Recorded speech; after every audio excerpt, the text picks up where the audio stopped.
मैं डॉक्टर प्रहलाद चावला। आज हम चर्चा करेंगे क्या डायबिटीज़ के रोगी को व्रत करना चाहिए।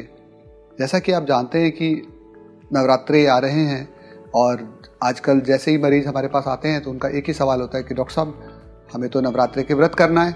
तो मैं उनसे कहता हूँ देखिए व्रत आप कर सकते हैं लेकिन आपको कुछ विशेष बातों का ध्यान रखना होगा। जिस भी मरीज का शुगर अगर नियंत्रित है तो उसको तो बहुत ज़्यादा परेशानी नहीं होती। वो अगर अपना शुगर ग्लूकोमीटर के द्वारा घर पर चेक करता रहता है और उसका शुगर ठीक रहता है तो निश्चित रूप से उसको व्रत करने में कोई परेशानी नहीं है। तो इसलिए जब भी आप व्रत करने की बात आपके दिमाग में आती है तो आप अपने डॉक्टर से डिस्कस करें कि आप कौन सा व्रत करते हैं और उसमें खाना कैसा लेते हैं, क्योंकि भोजन बहुत महत्वपूर्ण होता है।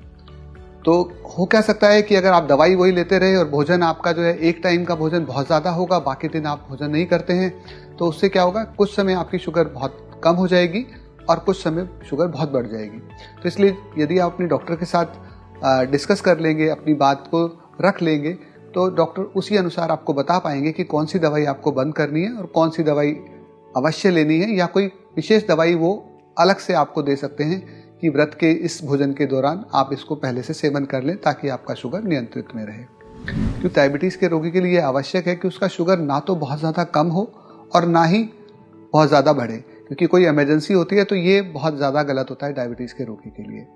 क्योंकि व्रत में खासतौर से देखा गया है कि लोग आलू का सेवन अधिक करते हैं या कुट्टू या सिंगाड़े के आटे का सेवन करते हैं, लेकिन उसकी रोटी नहीं बनाते, उसको पूड़ी के रूप में या पकौड़ी के रूप में इस्तेमाल करते हैं। तो आलू है या पकौड़ी है, दोनों ही डायबिटीज़ के रोगी के लिए बहुत अच्छा भोजन नहीं होता है। हालांकि सिंगाड़े का आटा या कुट्टू का आटा डायबिटीज़ के रोगी के लिए बहुत उत्तम आहार है। इसमें फाइबर बहुत होता है और कॉम्प्लेक्स कार्बोहाइड्रेट होने की वजह से शुगर भी ज़्यादा नहीं बढ़ता। लेकिन यदि आप इसको तल लेंगे, इसकी पूड़ी बना लेंगे, पकौड़े बना लेंगे, तो निश्चित रूप से आपका शुगर बढ़ेगा। तो मैं हमेशा ही लोगों को यही सलाह देता हूँ कि आप सिंगाड़े का आटा या कुट्टू का आटा रोटी बना करके दही के साथ लें। सब्जी के रूप में कुछ लोग पेठे की सब्जी बना करके या लौकी की सब्जी बना करके भी इस्तेमाल करते हैं। बस उसमें आपको खासतौर से ध्यान रखना चाहिए कि गुड़ या चीनी का इस्तेमाल ना करें। समा के चावल भी देखा गया है कि इस व्रत में काफ़ी लोग इस्तेमाल करते हैं।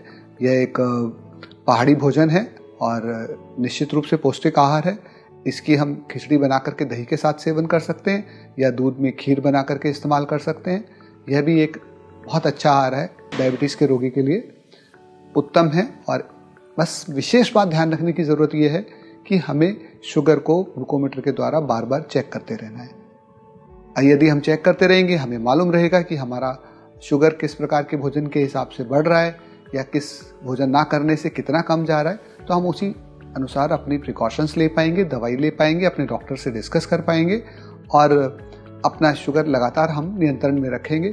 तो निश्चित रूप से ऐसे रोगी जो डायबिटीज़ के हैं वो अपना डायबिटीज़ के रहते हुए भी व्रत कर सकते हैं। डायबिटीज़ के रोगी एक और बात भी ध्यान रख सकते हैं कि वो फलाहार करते हैं अगर, तो वो भी एक अच्छा भोजन है। लेकिन डायबिटीज़ अगर उनका फलाहार वाला भोजन है तो आपको विशेष ध्यान रखना पड़ेगा कि कौन सी दवा लेनी है। लेकिन जो लोग रोगी इंसुलिन का इस्तेमाल करते हैं उनको तो निश्चित रूप से बचना चाहिए। डायबिटीज़ के ऐसे रोगी जो व्रत ना करें तो बहुत अच्छा होगा।